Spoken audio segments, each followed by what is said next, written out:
पापड़ बादाम भजा गोट भजा राग मटर माँ पापड़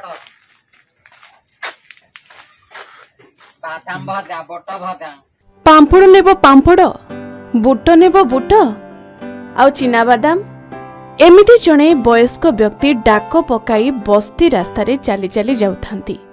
कांधरे झुली थाए गोटिए बड़ ड्रम, हाथरे धड़ा बैग, मुंडरे टोपी। व्यक्ति जनक एमिति पांपड़ बिकिबा पई डाकी डाकी थकी पड़ी बसीगले गोटिए घरर बारंडा पिंडारे। कांधरू ओह्लाई सामनारे रखिदेले पांपड़ ड्रमटी आउ ता सहित बुट मटर बादाम बैगटीकू। किंतु तांको देहरे थिबा सार्ट खंडिक कहूथिला अनेक कथा। से सार्ट रु बारी होई पडुथुला से कांध केते बोझ बोइछि। देहरे पिंधिथिबा सार्ट रो मैला बसा दाग कहूथिला अनेक कुहा कथा। किछि बादाम बुट मटर पांपड़ बास एइथिर भी हुए रोजगार। एहा ही जीवन जीवार पंथा, सेइथिरे ही चले परिवार। दर्शक बंधु, आमे आज एही व्यक्ति को आपणको सामना को आनिछु कारण यांको जीवन कहानी रु आपण बुझी परिबे जीवन केते संघर्षमय। एथिरु मिलुथिबा वार्ता आपणको आगको चलिबाको सहायक हेबो, संघर्ष करी बंचिबा पई साहस देबो। तेबे आसंतु ए व्यक्तिको जीवन कहानी विषय रे जानिबा। व्यक्तिको नाम रविंद्र पृष्ठी, घर नयागढ़ जिले में। वर्तमान चंद्रशेखरपुर निकटरे थिबा ईशानेश्वर बिजु आदर्श कॉलोनी बस्ती रे परिवार धरी रहुछंती। आज को 22 वर्ष तले निज परिवार को सांगरे धरी भुवनेश्वर चली आसीथिले। परिवार कहिले दुईटी पुओ और गोटिए झियो। रविंद्र पृष्ठींकर कौलिक वृत्ति हेउछि तंतरे सूता बुणी लुगा प्रस्तुत करिबा। तेबे गाँव रे किंतु तंत बुणाली मानकर समय क्रमे जो भली भाबरे दयनीय अवस्था हैला सेथिरे परिवार धरी चलिबा कष्ट साध्य हैला।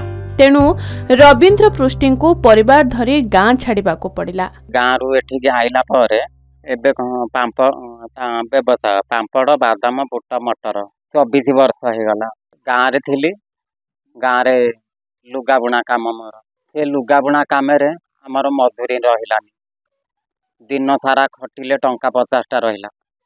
तेणु आमे गाँ छाड़ी के कारण पलि आसिलु। एठिके आसिला परे आउ मो द्वारा खरारे अन्य काम किछि करि हेलानी। तेणु ए छोटिया बेपारटी आरंभ कली। तेणु आ उपरे निर्भर कली। पिले माने गाँ रे पाठ पढ़िथिले, किए सप्तम पढ़िथिला किए षष्ठ पढ़िथिला। एठिके आसिबारु केही पाठ पढ़िलेनी, केवल पाठ पढ़िला सानो पुअटी 10म पास कला। बेपार हो कि बाली सिमेंट हो पेट पे समस्ते भिड़ी होते, किंतु गोटे कर्म कला माने जदि लाज रखिब बेपार करि परिबो ना। तेणु मते किछि संकोच लागिला ना, काहेकि जे कि आमे गाँ रु आसीचे, गाँ रे मूल्य मिलुनी, एठी 2 पैसा मिलिबा पे आसीचे। तेणु किए कौन कहिबो आमे जदि लाज रखिबा किंतु पेट दाउ सही हबो कि। आउ सेदिन से भुवनेश्वर रे पाद थापितिले किछि ना किछि करी परिवार बंचाइबार निष्पत्ति सह। प्रथमे बाली सिमेंट काम आउ तापरे पांपड़ बिकिबा आरंभ कले। दिनकू अनेक अनेक बाट चली चली ए साहिरु से कॉलोनी बुली बिक्री करती पांपड़।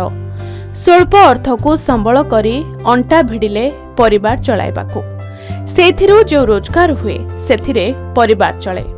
पिला छुआ को पाठ पढ़ाई घर भड़ा दे चलिबा बहुत कष्टकर थिला, हेले भी संघर्ष जारी रखिथिले से। आज मध्य सेमिति चलिछि पांपड़ बिकिबा आउ आज भी चलिछि संघर्ष।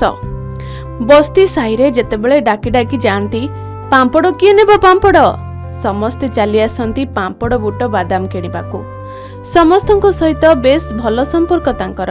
किए मौसा तो केउ छोट पिला तांको अजा डाके। एमिति भाबे तांकर दैनिक बिक्री सरी जाए।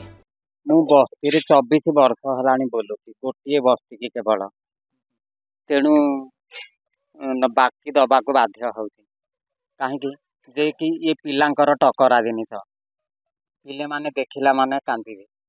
तेणु मु जदि नदेवी बापा माँ मत खराब भावे किंतु मु देखुची मु काली आसबि तेणु बाकी देवाक बाध्य हो निज साई मत बेपारी भाया भावती निजर साईर लोक जमी पाख पड़ोसी मत से भाया व्यवहार देखती झील बो मैंने किए बापा बोलिकी डाकती किए मौसा बोलिकी डाकती छोट छोट पिला मानक बतई देती से मत अजा बोलिकी डाकुंट मत से बेले भारी खुशी लगे माने गोटे स्थायी दुकानी की डाकुंट ये दुकानी मत लुण दियो कि चीनी दियो किंतु मत डाकुंट छोट छोट पिला गुड़ाक अजा मत पांपड़टे देल से मोर चली जाए कि निजर निजर लोक मुह आड़े चली जाऊला बेले अथिना लोक गोटे अथिना छुआटे मत अजा डाकुची से जगार मत भारी खुशी लगे। दिन पर दिन बीती चली पांपड़ भी बिका चली किंतु परिवार रो अतुट आशा सते जेमिति पांपड़ डबा भली बोझ होई तांको कांधरे झुलुछि। एबे रवींद्र पृष्टि को वार्धक्य छुईलानी किंतु परिवार बोझ उल्हाइबार ना धरुनी कि निज बंचिबा पई संघर्ष पिछा छाडुनी किंतु हारी जाई नाहंती से ए दुनिया आगरे कि बयस तांको हराई पारिनी। पुओ माने बड़ हेई रोजगार कले भी समय को ताल देई बंचिबा को पड़े बोली कुहंती रवींद्र। भुवनेश्वर राजांको रिपोर्ट के न्यूज ओडिशा।